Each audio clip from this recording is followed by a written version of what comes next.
So, dear students, let's start the new chapter, superposition of waves. Actually, इस chapter में आपको wave motion and stationary wave मिलेगा.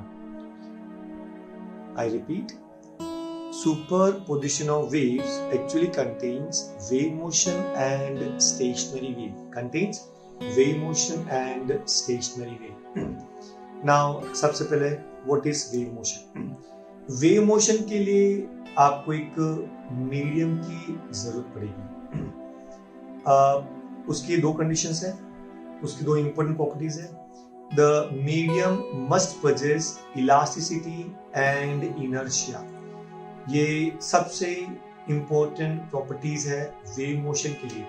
अगर मैंने बोला कि कोई भी वेव्स चल रहा है, ऑब्वियसली व्हेन आई से वेव चल रहा मतलब आई मीन मैकेनिकल वेव. वैसे तो आपके पास दो प्रोग्रेसिव वेव है, एक का नाम है इलेक्ट्रोमैग्नेटिक वेव, दूसरा है मैकेनिकल वेव. इलेक्ट्रोमैग्नेटिक वेव मतलब लाइट वेव्स, और वो ऐसा वेव्स है कि जो किसी मीडियम की जरूरत नहीं पड़ती है, मतलब जिसमें मीडियम की जरूरत नहीं पड़ेगी वो इलेक्ट्रोमैग्नेटिक वेव्स है, और जिसको मीडियम की जरूरत पड़ती है उसको मैकेनिकल वेव कहते हैं. I hope you got it. So एक चीज क्लियर हो गया. अच्छा, अभी हम लोग एक्चुअली इस चैप्टर के अंदर we will study mechanical wave only. इसका मतलब वी रिक्वायर मीडियम. मीडियम कैसा होना चाहिए? That should be elastic and inertia. What do mean by elastic medium? सबसे इंपॉर्टेंट, आप जैसे फॉर एग्जांपल आपने पानी देखा, एक लकड़ी लो और पानी को जोर से सरफेस पे मारो तो क्या होगा? वाटर विल स्प्लैश, पानी उड़ेगा. लेकिन after few moments you will observe that water can regain its original shape. वो अपना वापस ओरिजिनल शेप रीगेन कर सकता है, and therefore water possess elasticity. अब क्वेश्चन ये है कि कौन सा मीडियम है जिसमें इलास्टिसिटी नहीं है?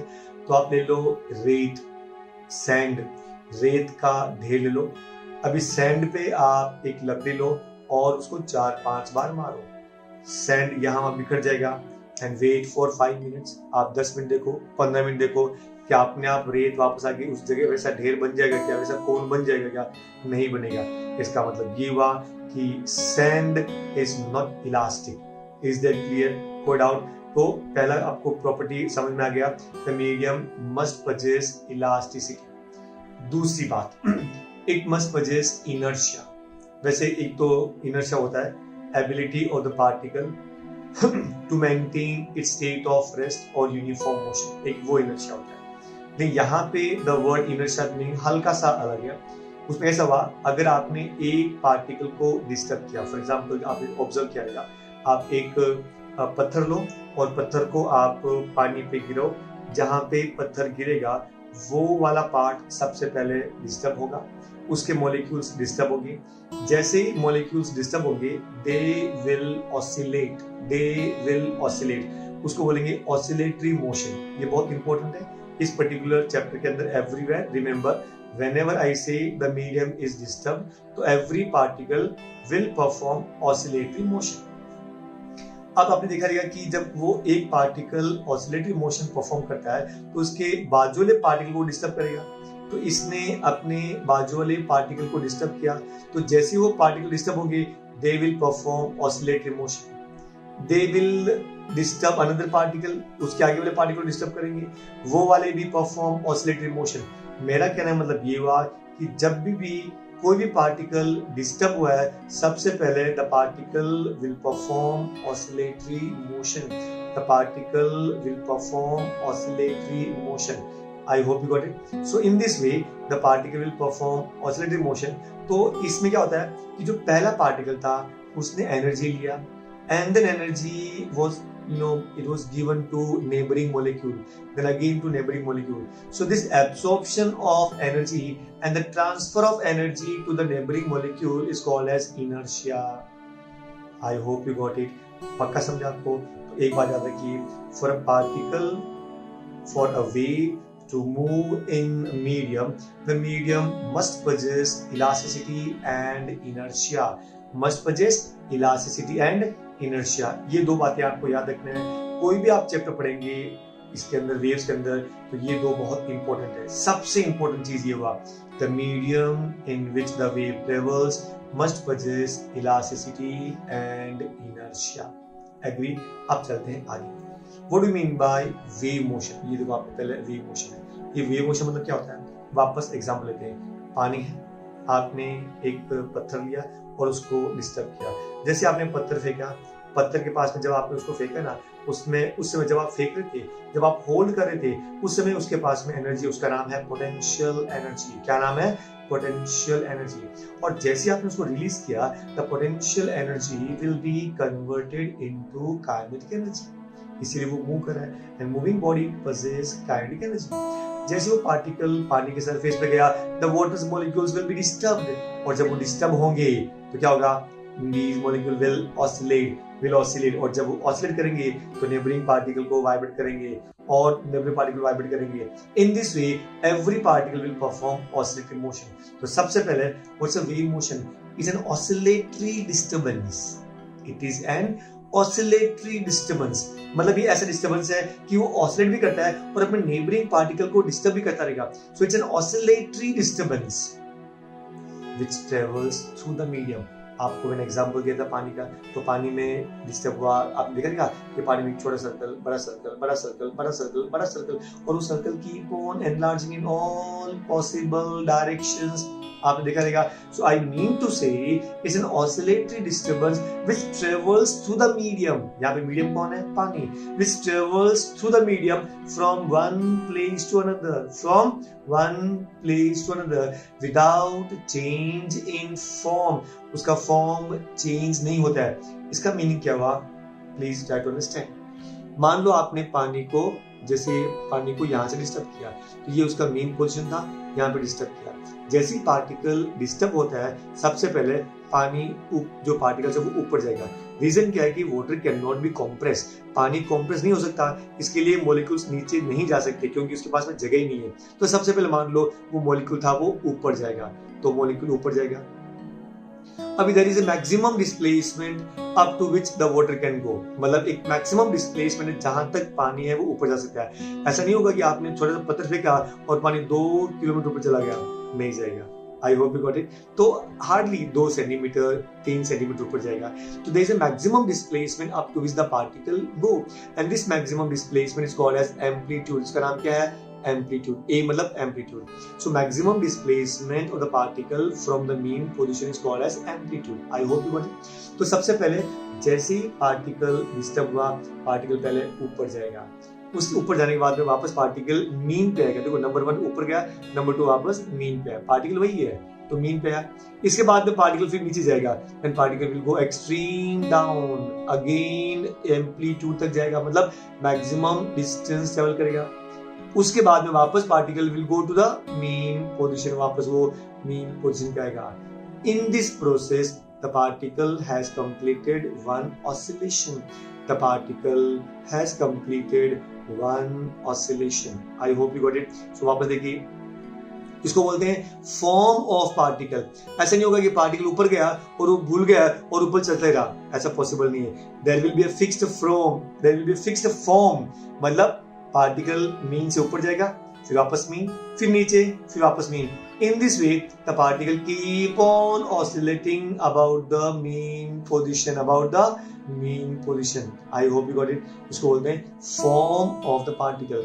It always particle maintain the fixed form. Wave motion के अंदर form एकदम fixed रहता है. So once again definition क्या था? It's an oscillatory disturbance which travels through the medium from one place to another without change in form and without net transfer of matter जो है वो पार्टिकल्स है वो एक्चुअली ट्रांसफर नहीं होते हैं। कैसे एग्जांपल देंगे आप? एक देखो पुराने जमाने के अंदर मेडिसिन की बोतल के ऊपर वुडन कॉर्क होता था, देखा वुडन कॉर्क, देखा आपने? अभी जैसे वो ढक्कन रहता है प्लास्टर पर रबर का और उसको सील करते हैं, पहले वुडन कॉर्क, कभी आप देखा वुडन कॉर्क रहता था, पहले मेडिसिन की बोतल्स के ऊपर अभी भी रहता है, कभी देखा आपने? अभी कोई लोग बोलेंगे सर शैंपेन के ऊपर, देखा आपने शैंपेन की बोतल के ऊपर? नहीं देखने का, शैंपेन की बोतल को नहीं देखने का, लेकिन फिर भी चलो कोई बात नहीं, आपने वो वुडन कॉर्क देखा रहेगा। अब वो wooden cork is very light, आप क्या करो, उस कॉर्क को आप पानी के सरफेस पे रखो और उसको आप डिस्टर्ब करो। तो जब आप उसको डिस्टर्ब करेंगे ना, then the cork will oscillate up and down, will oscillate up and down at the same place, it will not go from one place to other place. This clearly means that matter do not go from one place to other place. Only the energy can transfer, only wave can transfer, only disturbance can transfer, but not the particle, not the matter. I hope you got it. ये था आपका wave motion. Wave motion is defined as an oscillatory disturbance which travels through the medium from one place to another without change in form and without net transfer of matter. Without net transfer of matter. I hope it's clear. पक्का वाला, आगे चलते हैं. What do you mean by mechanical wave? A wave which require material medium for its propagation is called as mechanical wave. जिस wave को medium की जरूरत पड़ती है उसको बोलते हैं mechanical wave. For example sound wave. अभी जब मैं बोल रहा हूँ आप लोग सुन रहे हैं, ये साउंड वेव है और इसके लिए हवा की जरूरत पड़ेगी. अगर बीच में आपके और मेरे बीच में वैक्यूम रहेगा तो आपको आवाज भी नहीं आएगी मेरी, क्योंकि वैक्यूम के अंदर साउंड ट्रेवल ही नहीं करता है. So sound is a mechanical wave which require material medium, which requires material medium. I hope you got it. और जिनको material medium नहीं लगता है हम उसको बोलते हैं इलेक्ट्रोमैग्नेटिक वेव. क्या बोलेंगे? Electromagnetic wave. Is that clear? Okay. इसमें हम लोग मैकेनिकल वेव ही पढ़ेंगे जैसे हमने पहले डिस्कस किया था. अभी what do you mean by mechanical wave के दो पार्ट हैं. एक का नाम है ट्रांसवर्स वेव और दूसरे का नाम है longitudinal wave. What do you mean by transverse wave? A wave in which particles of medium vibrate in direction perpendicular to direction of propagation of wave. Suppose for example ये medium है तो wave तो ऐसे जाएगा, ये particle से ऊपर नीचे ट्रेवल करेगा. तो यहाँ पे देखिए ये आपका direction of propagation of wave. ये क्या है? Direction of propagation of wave. तो वेव एक्चुअली इस तरफ जा रहा है लेकिन पार्टिकल कैसे जा रहा है? ऊपर नीचे. देखो ये पार्टिकल ऊपर गया फिर वापस नीचे जाएगा, ऊपर जाएगा नीचे जाएगा. इन this way particles move up and down and wave किधर जा रहा है? along the medium. So इसके अंदर particles of the medium vibrate in a direction perpendicular to the direction of propagation of wave is called as transverse wave. देखो ये जो particle से जा रहा है और वेव से जा रहा है दोनों बीच में एंगल कितना है? 90 degree. And therefore this is called as transverse. Transverse का मतलब ये होता है 90 degree. I hope you got it. A wave in which particles of medium vibrate in a direction perpendicular to direction of propagation of wave is called as transverse wave. I hope you got it. Now, what do you mean by longitudinal wave? A wave in which particles of medium vibrate in a direction parallel to direction of propagation of wave. ये direction of propagation है और particle पे travel करेगा. एक बार same direction में, एक बार उल्टा, same direction उल्टा. In this way the particle will perform in direction और particle will vibrate in direction parallel और एंटी पैरेलल. मतलब या तो पार्टिकल सामने जाएगा या फिर वापस आएगा. वो ऐसा परपेंडिकुलर नहीं होगा, सेम पैरेलल होगा. उसको बोलेंगे longitudinal wave. A wave in which particles of medium vibrate in a direction perpendicular to direction of propagation of wave is called as longitudinal wave. Called as longitudinal wave. I hope you got it. Sound wave is a longitudinal wave. Sound wave is a longitudinal wave. I hope you got it. Point out. Okay. याद रखना कि transverse wave can travel through solids only, while longitudinal waves can travel through solids, liquids, and gases. Can travel through solids, liquids, and gases. I hope you got it. पक्का. कोई doubt? Now see this. अब चलते हैं आगे. What are the few terms used in wave motion? The terms used in wave motion. Number one. What do you mean by amplitude?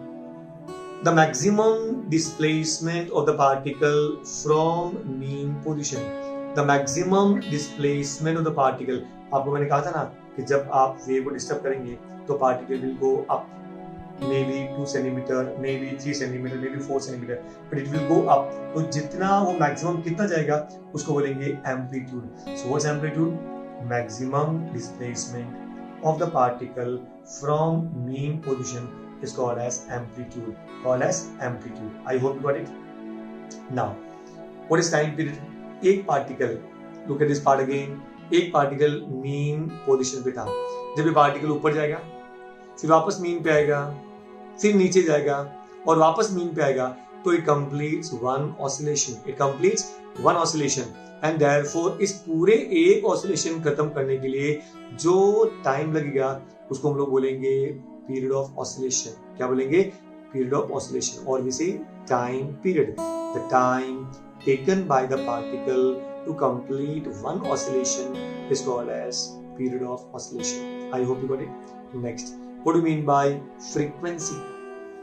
Frequency मतलब क्या होता है कि एक सेकंड में आप कितनी बार वाइब्रेट किया. फॉर एग्जाम्पल आपने पार्टिकल लिया और मैंने बोला ये जैसे फिंगर है, एक सेकंड में 1 2 3 4 5 ऐसा, तो एक सेकंड में वो कितनी बार वाइब्रेट करेगा उसको बोलेंगे frequency. Number of oscillations performed by the particle in 1 second is called as frequency. Called as frequency. Number of oscillations performed by the particle in unit time. बोले तो 1 second is called as frequency of oscillation. What do you mean by wavelength? जब particle disturb करेगा, then the wave will travel in the medium. तो जब एक oscillation पूरा होता है, जब एक ऑसिलेशन पूरा होगा तो वेव कितना ट्रेवल करेगा उसको बोलेंगे wavelength. So what's the wavelength? The distance travel by the wave, the distance travel by the wave during one oscillation is called as wavelength. मतलब पार्टिकल एक ऑसिलेशन पूरा करेगा. फॉर एग्जांपल यहाँ एक पार्टिकल का नाम है O है, बराबर. तो जब ये O पार्टिकल एक ऊपर गया, फिर मीन पे आया, फिर नीचे गया, फिर मीन पे आया, जब वो एक ऑसिलेशन पूरा करेगा ना तो wave will go in the forward direction. Wave आगे जाएगा. जैसे for example actually wave motion में दो मोशन होता है, एक होता है पार्टिकल मोशन, एक होता है वेव मोशन. तो पार्टिकल मोशन ऊपर जाएगा ऐसे और वेव ऐसे चलता रहेगा, तो दोनों साथ में होता है. जैसे ये ऊपर गया ये चलता रहेगा साथ. Are you getting me? मतलब एवरी वेव जा रहा मतलब क्या हुआ? डिस्टर्बेंस जा रहा है. बड़ा ये पार्टिकल डिस्टर्ब हुआ, फिर ये डिस्टर्ब हुआ, फिर ये डिस्टर्ब हुआ, फिर ये डिस्टर्ब हुआ. सो डिस्टर्बेंस कीप ऑन मूविंग, मतलब वेव कीप ऑन मूविंग, मतलब energy keep on moving. I hope you got it. और ये जो पार्टिकल है ये ऑसिलेट करेगा, ये डिस्टर्ब हुआ ये भी ऑसिलेट करेगा, ये डिस्टर्ब हुआ ये भी ऑसिलेट करेगा. So every particle will oscillate. आपको समझा? तो जब ये particle O it completes one oscillation, तब तक the distance traveled by the wave is called as wavelength. Like this one, can you see? जब ये पार्टिकल ऐसा गया तो चलता रहा आगे, फिर जैसे खत्म हुआ ये यहाँ तक पहुंचा. सो ये जो डिस्टेंस ट्रेवल किया इसको बोलेंगे वेवलेंथ. क्या बोलेंगे? Wavelength. So what's a wavelength? Distance travel by the wave during one oscillation. During one oscillation. I hope you got it. एक और डेफिनेशन बता देते हैं. अच्छा, ये जो पार्टिकल है वो क्रस्ट पर है, इसको बोलेंगे क्रस्ट, इसको बोलेंगे ट्रफ, इसको बोलेंगे क्रस्ट. तो ये क्रस्ट है, ये क्रस्ट है, और इनके जो बीच का डिस्टेंस है इसको बोलेंगे वेवलेंथ. मतलब क्या हुआ?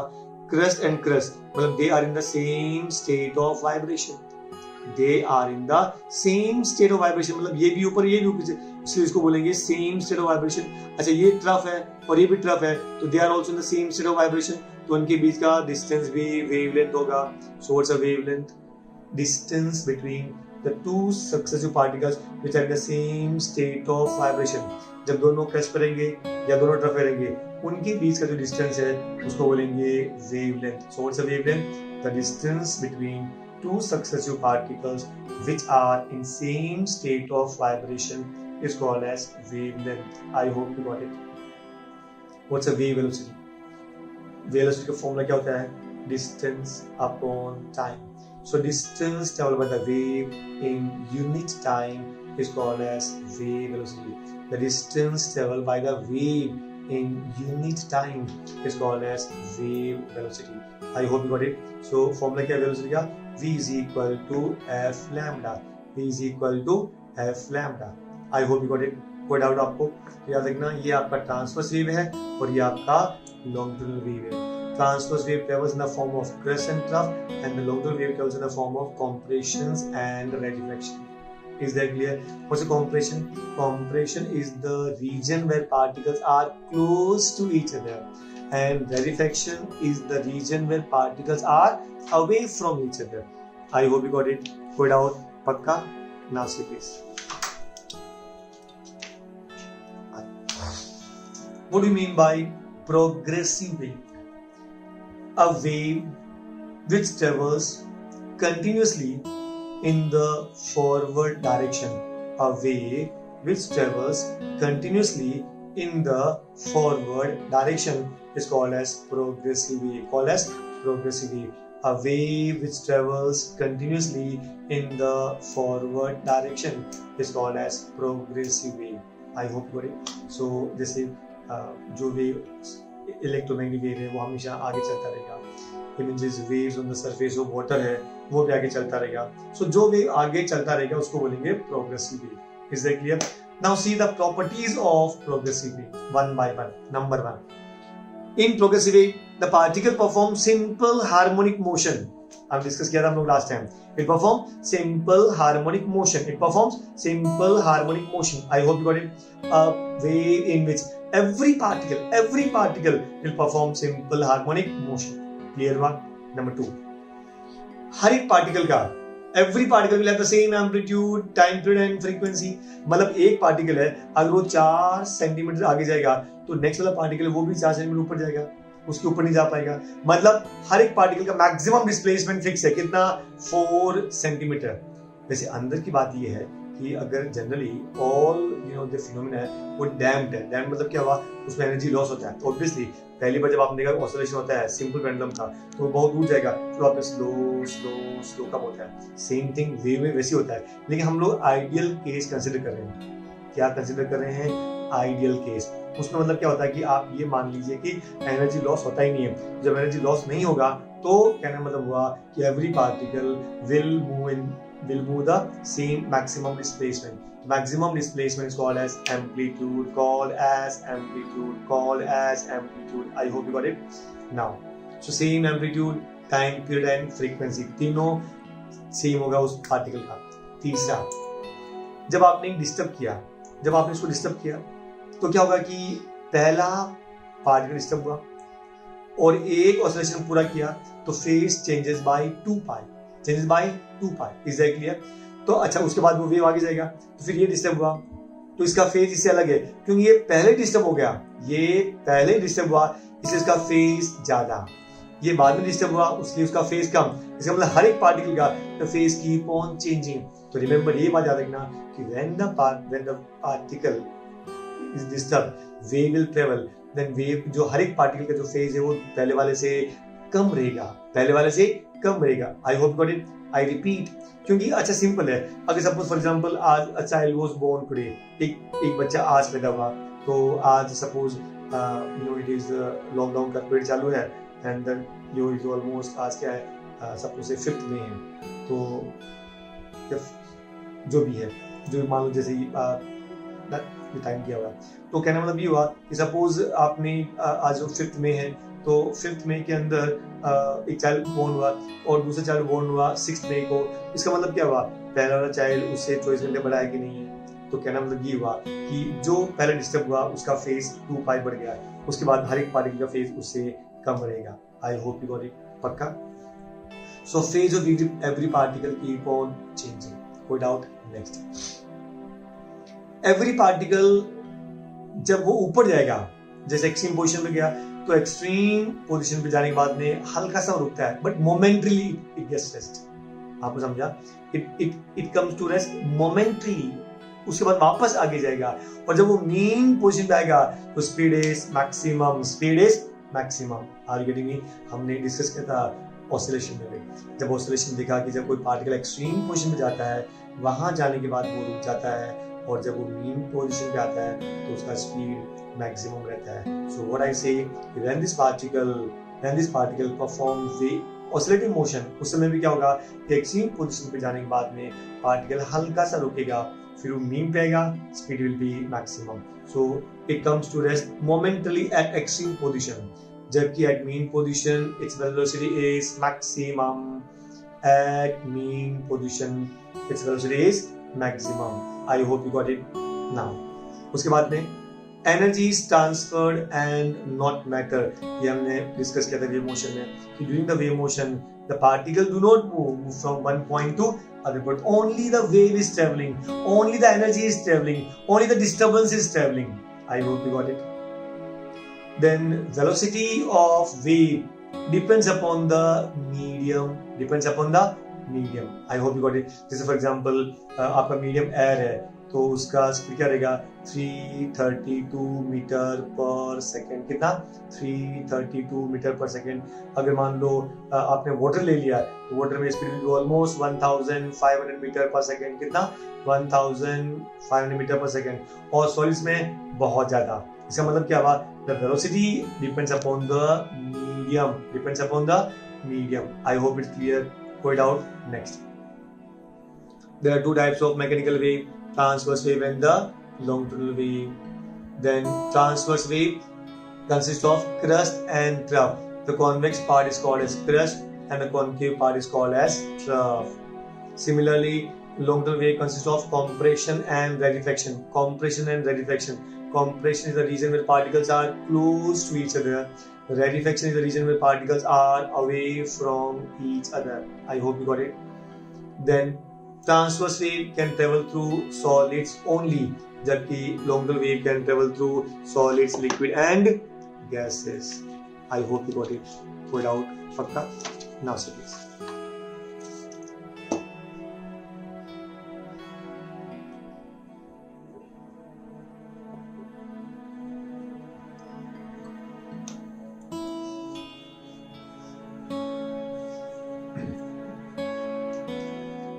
Equations of simple harmonic progressive wave. Equations of simple harmonic progressive wave. Let's consider a particle moving up and down or traveling along the medium. अभी जैसे for example ये O is called as mean position. O is called as mean position. O mean position है और particle keep on moving up and down, ये up and down travel करता रहेगा। So consider particle performing simple harmonic motion, performing simple harmonic motion, और ये particle will move along the Y axis जबकि wave will travel along the X axis. हमें याद रखना है और एवरी पॉइंट पे ध्यान दीजिए। Particle will perform motion along the Y axis जबकि wave will travel along the x-axis. Since they are mutually perpendicular, so angle between them is 90. It is called as transverse wave.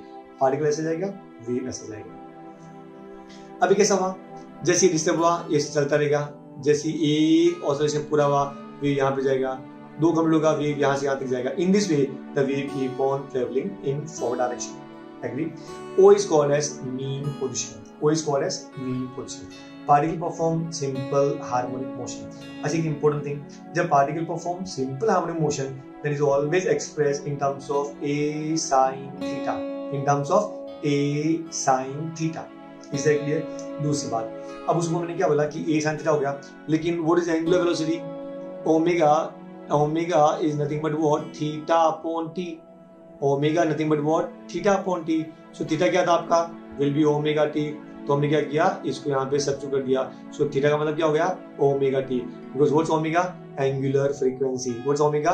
Angular frequency. Is that clear? अच्छा, दूसरी बात, हमने sign and cos क्यों दिया?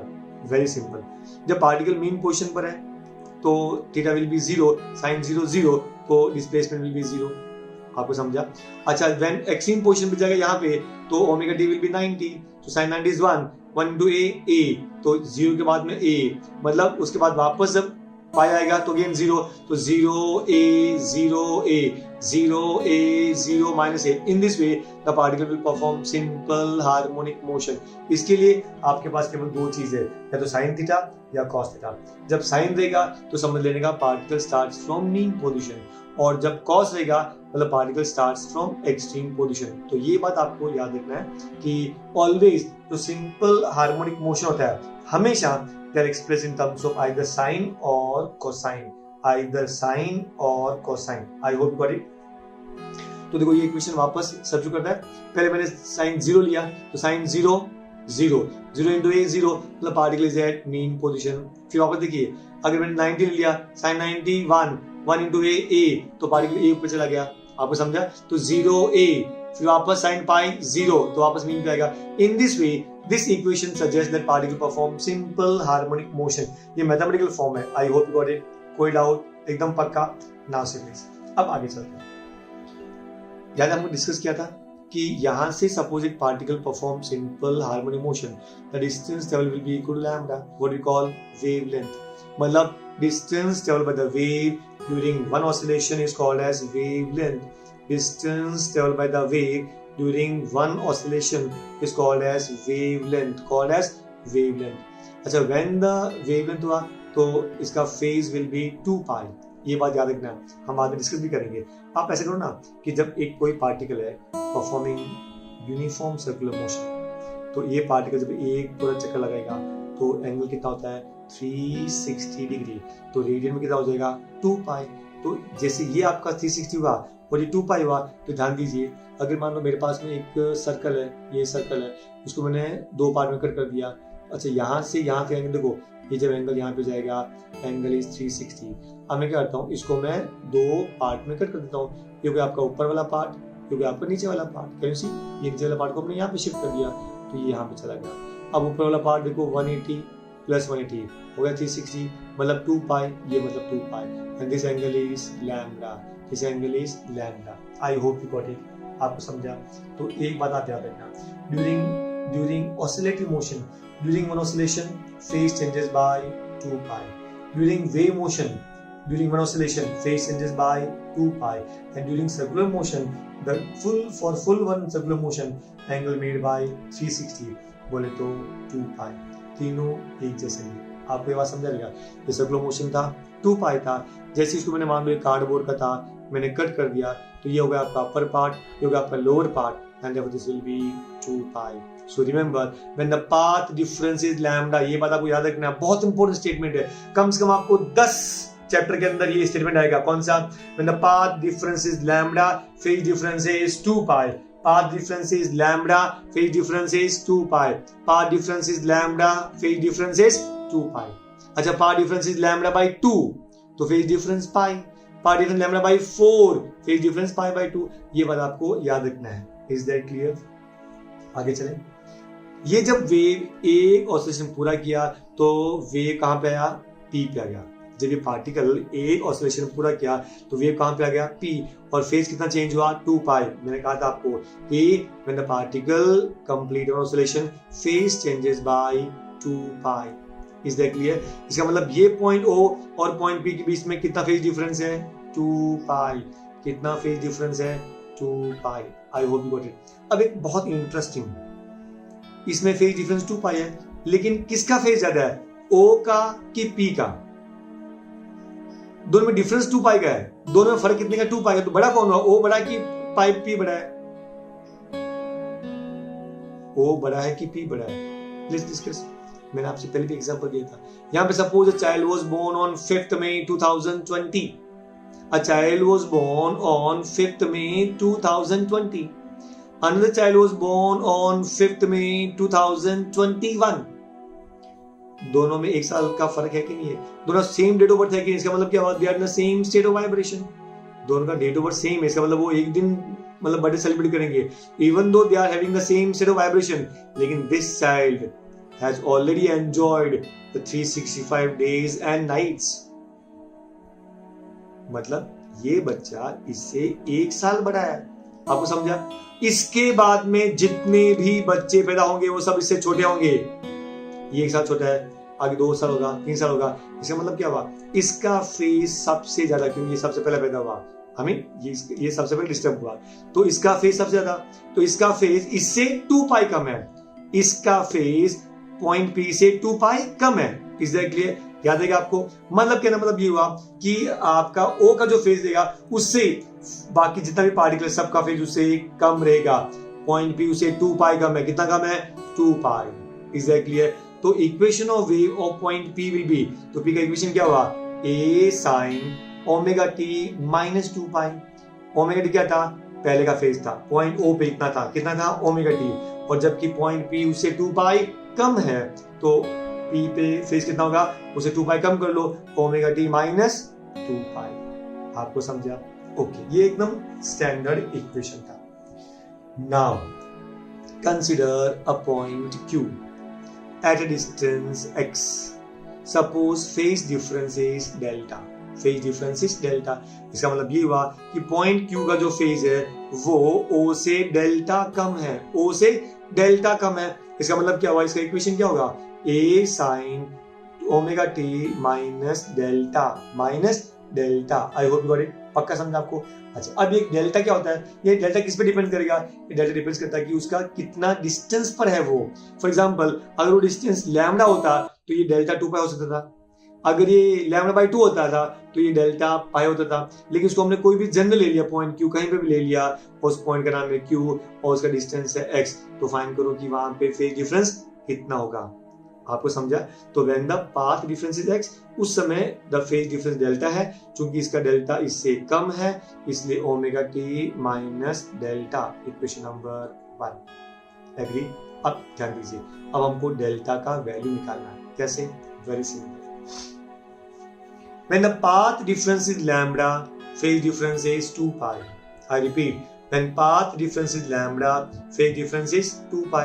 तो when the path difference is x, phase difference कितना? नहीं समझे ना? मुझे मालूम था, कोई इश्यू नहीं है। वापस आई गिव एकदम स्टेप बाय स्टेप। 5 पेन का 50 रुपए, 5 पेन का 50 रुपए, तो एक पेन का कितना, 10 रुपए। कैसे?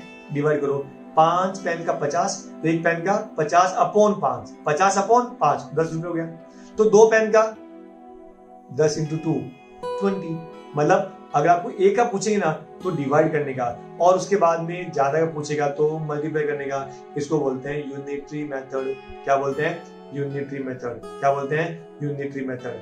आई होप यू गॉट इट। कोई डाउट? पक्का? अब important thing, please try to understand. When path difference is lambda, phase difference is 2 pi. I repeat, when path difference is lambda, phase difference is 2 pi. So when path difference is 1, अगर एक का पूछेगा तो divide करने का, तो when path difference is 1, phase difference is 2 pi by lambda. और जब ज्यादा का पूछेंगे तो फिर वापस मल्टीप्लाई करने का, तो when path difference is x, phase difference is 2 pi by lambda into x. आपको समझा? मैं आपको वापस वो एग्जाम्पल देता हूँ। 5 पेन का 50 रुपए, तो एक पेन का 50 अपॉन 5, एक पेन का 50 अपॉन 5, 10 रुपए। तो 2 पेन का 10 इंटू 2, आपको समझा? That's equal to 20. So remember, when path difference is lambda, phase difference is 2 pi. When path difference is 1, phase difference is 2 pi by lambda. When path difference is x, phase difference is 2 pi by lambda into x. तो when the path difference is x, the phase difference is delta, उसको मैंने नाम दे दिया delta. So delta क्या होगा, 2 pi x upon lambda. ये बात आप, ये फॉर्मूला को याद रखना है, कम से कम 5 चैप्टर में आपको ये वर्ड आएगा, delta, phase difference delta. So what the formula for delta, 2 pi by lambda into x. What's delta? 2 pi by lambda into x. This 2 pi by lambda is called as propagation constant. 2 pi by lambda is called as propagation constant. ये हम लोग बाद में discuss करेंगे। Is that clear? लेकिन याद रखना आपको 2 pi by lambda क्या होता है, propagation constant. Is that clear? ये आपको डेल्टा का मिल गया वैल्यू। अभी डेल्टा हम यहाँ पे सब्स्टिट्यूट करेंगे, तो करो सब्स्टिट्यूट। तो y is equal to a sin omega t minus delta. What's delta? 2 pi x upon lambda. 2 pi x upon lambda. Is that clear? Okay. अभी ओमेगा क्या होता है, 2 pi by capital T. What's omega? 2 pi by capital T. 2 pi by capital T. इसको substitute कर दो, तो y is equal to a sin omega मतलब 2 pi by capital T into T minus 2 pi x upon lambda. I hope you got it. अब आप 2 pi ले लो common, इसमें से आपने 2 pi कॉमन ले लिया, पीछे क्या बचा, T upon capital T minus x upon lambda. से equation number 4, equation number 4. Is that clear? अच्छा, अभी ये 1 by t क्या होता है, फ्रीक्वेंसी। याद है आपको, 1/t फ्रीक्वेंसी f, तो ये 1/t क्या होता है f, तो यहाँ सब्स्टिट्यूट कर दो। So y is equal to a sin 2 pi ft minus x by lambda, ft minus x by lambda. I hope you got it. अभी नेक्स्ट पार्ट, अभी v equal f lambda, v equal f lambda, तो f is equal to v by lambda. तो जहां वो f था ना यहाँ पे, उसे जब क्या लिखेंगे v बाय लैम्बडा, तो इक्वेशन क्या बन जाएगा, y is equal to a sin 2 pi f, f मतलब v by lambda into t minus x by lambda.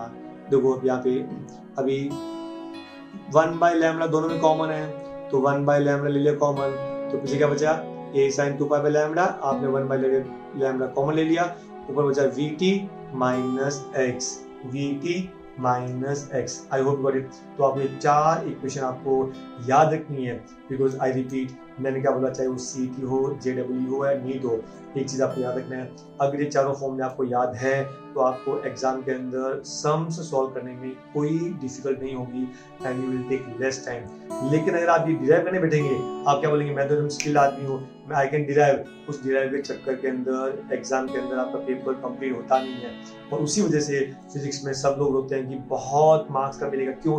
बोला आता मेरे को सब था, लेकिन टाइम नहीं मिला। टाइम कम क्यों नहीं मिला, या टाइम कम क्यों मिला? रीजन ये था कि आपको जब सॉल्व करना था उसमें आपने सोच सोच के सॉल्व किया, और जब सोचेंगे तो ऑब्वियसली टाइम लगता है।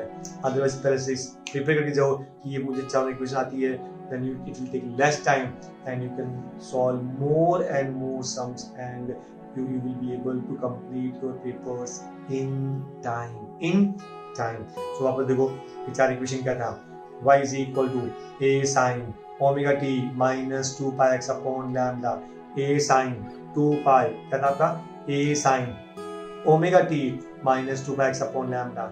दूसरा equation y is equal to a sin 2 pi t upon capital T minus x upon lambda। वापस बोलो y is equal to a sin, देखते रहो आप भी, y equal to a sin 2 pi t upon capital T minus x upon lambda। तीसरा y is equal to a sin 2 pi ft minus x by lambda, ft minus x by lambda। और last वाला y equal to a sin 2 pi by lambda vt minus x। वापस बोलो y is equal to a sin 2 pi by lambda vt minus x। ये आपको चारों फॉर्मूले याद होने चाहिए, और साथ में वो भी phase difference 2 pi x upon lambda, phase difference 2 pi x upon lambda, phase difference 2 pi x upon lambda।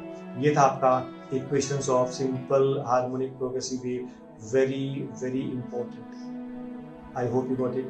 पक्का।